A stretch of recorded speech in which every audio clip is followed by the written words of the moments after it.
Today, we're going to discuss 6 uncommon mistakes that you may be making while speaking Spanish, and very importantly, how to fix them. Hi friends, I'm Daniel and welcome to Spanish 55. While learning a new language, it is important that you understand there's a difference between knowing or understanding a language and speaking a language. You see, sometimes what we're doing is that in our mind, we're still phrasing things in our mother language.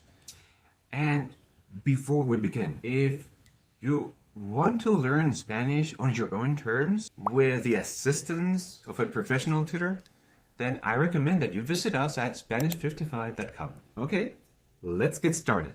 Mistake number 1, confusing nouns with verbs. It's common that some Spanish words will be both noun and verbs, but of course they're used very differently.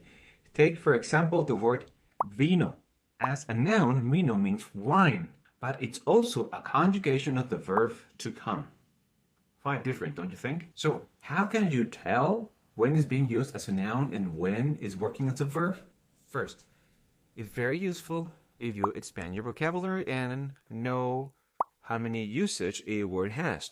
Second, pay attention to how sentences are structured.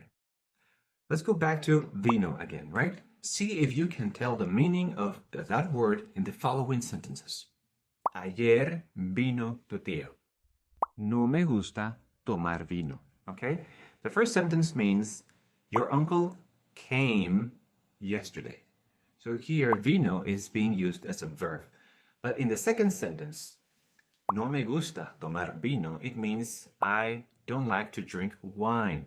How can we tell when it's being used as a noun and when it's a verb? Well, if you pay attention in the second sentence, there's already a verb there.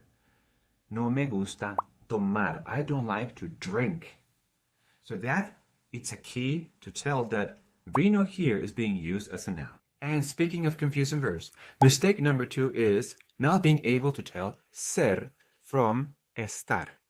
This can be quite a challenge, especially for English speakers. Why is that? Because both mean to be. So let's suppose you want to say, I'm tired. Should you say, yo soy cansado or yo estoy cansado? The right answer is, yo estoy cansado. Why?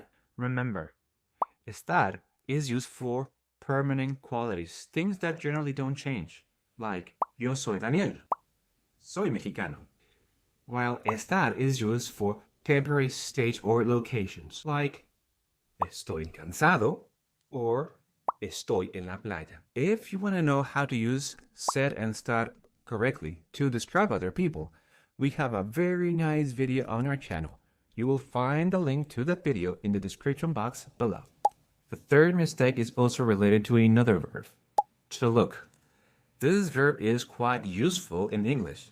We can say, I'm looking for my keys, you look good, or I'm looking into it. For example, if you want to say you're looking for something, it's probably better to use buscar. I'm looking for my keys, estoy buscando mis llaves. If you want to use it to describe the appearance of someone, like you look good, or how do I look, it's best to use ver.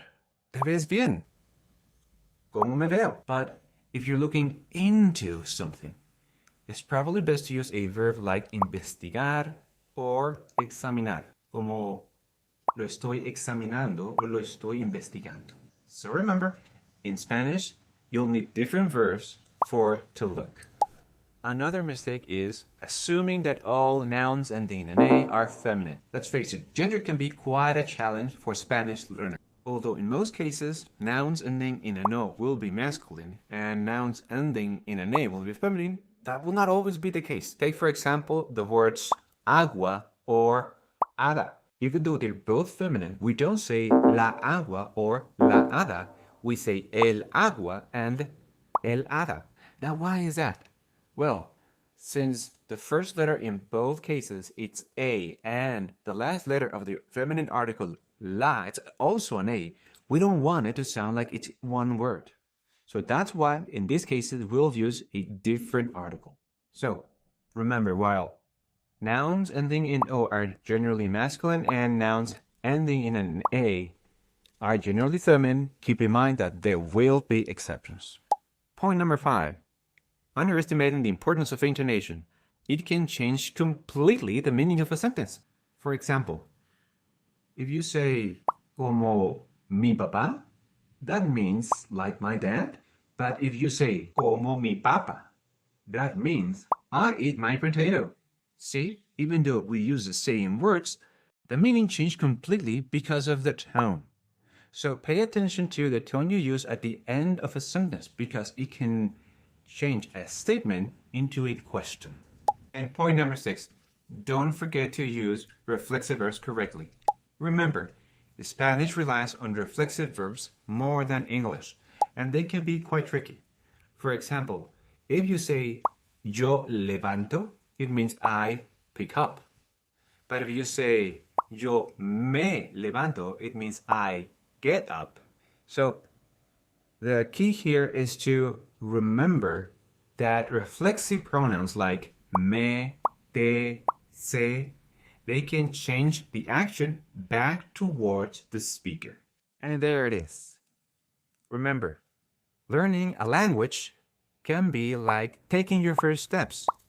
It can take some time, and you may make many mistakes in your process, but that's normal. All it takes is consistency and practice, and you will get there in no time. Another thing that can help you is if you listen to our podcast, Conquering Spanish. Listening how other students successfully achieve their goal to master Spanish can give you the motivation you need to continue.